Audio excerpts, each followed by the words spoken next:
Welcome to another edition of This Week in Campbell Football. I'm Chris Ameyer alongside former Carolina Panther and current head coach for Campbell Football, Mike Minter.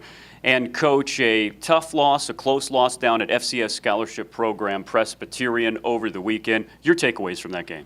Well, you know what? I love the fact that my team came in and was ready to play.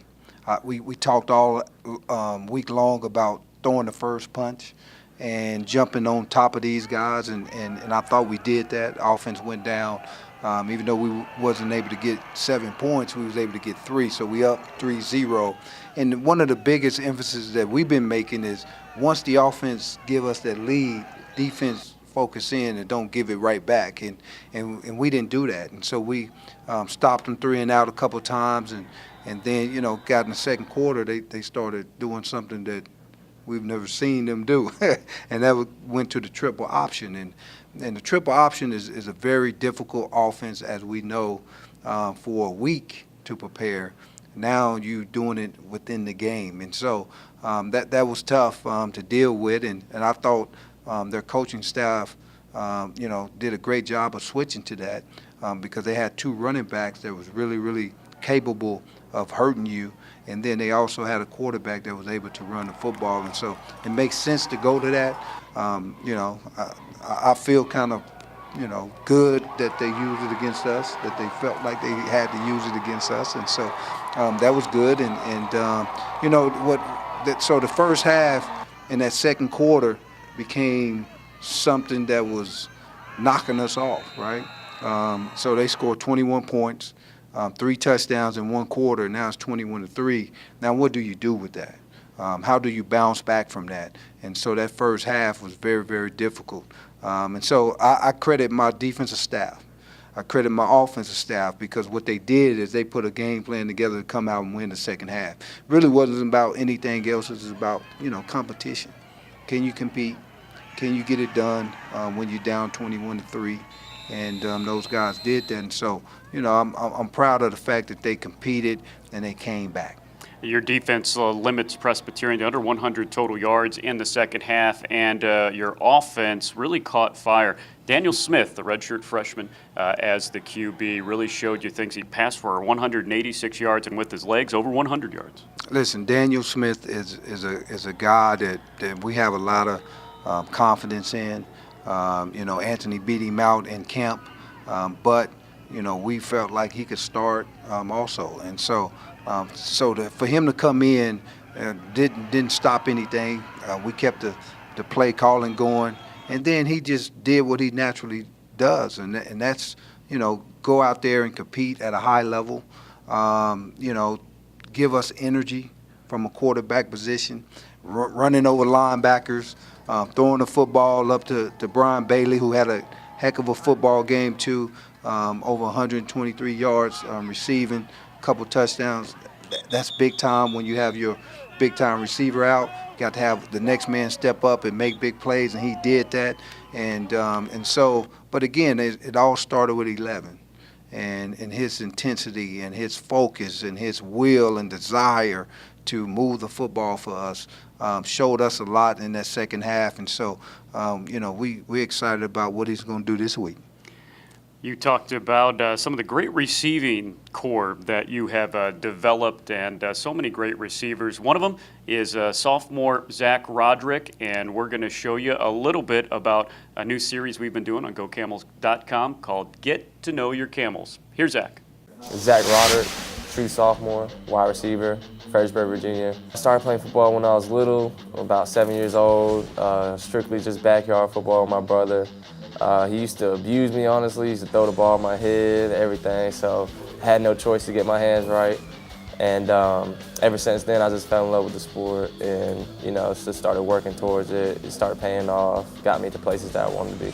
Coming in and starting as a true freshman, that was a blessing. A lot of hard work went into that, but I just kept believing in myself, kept my faith strong, and took care of my body, and that really helped. And just studying the plays, staying in my playbook.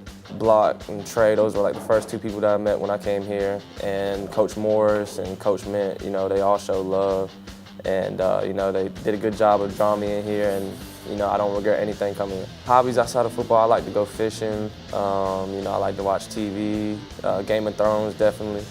But other than that, I just like to relax, get off my feet because, football is very demanding on your body. So, yeah, just like hang out and watch movies. I actually broke my forearm in 8th grade. I don't know if you can see the scar, but broke it in half and had surgery on it and ended up breaking 2 more bones that year, my wrist and my elbow. Don't get too wound up in game day. Just, go in, tempo myself, and then once it's go time, it's go time. The Get to Know Your Camel features and so much more about Campbell football. Go to the Go Camels YouTube channels for all of your videos. All right, Pioneer Football League play begins this week. And some people might not know, Coach, but you have given out scholarships to some of your freshmen. They are all redshirting. They cannot play. So your team, still non-scholarship as far as the guys that you put out there on the field, and you are eligible for a PFL title and an automatic bid to the FCS playoffs. Yeah, first of all, let me say that we're proud of the fact that the PFL has given us an opportunity to still try to contend for the conference championship. And so we're thankful for that and grateful for that. And it really gives our guys something to shoot for, because that's really our goal. Our goal is to win the conference championship. It wasn't to be 3-0 at this time or whatever. That's preseason to us.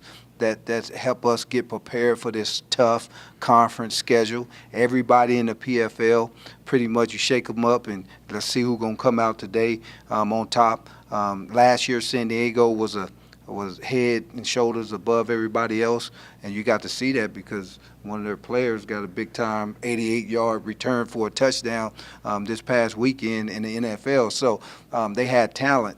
I think this year everybody at the top of the league is pretty much even, and so it comes down to who's going to show up on Saturday ready to go. Okay, and that's things that we've been preaching. And we open up with a tough opponent. It always comes down to the fourth quarter or overtime with this football team and us. And so we have to be prepared and ready to go with Stetson. They're going to play us tough. Their defense is really good. We got to keep chopping wood on offense. Just keep chopping wood. Don't panic. Don't be concerned if you don't get yards every time you get the football. Just keep chopping wood. That's our motto this week. And then defensively, we cannot let them get started on offense. We have to take their 2 best players out of the equation and make them beat us some other way. But the 6'8" receiver and number 3 who's really, really good in the slot.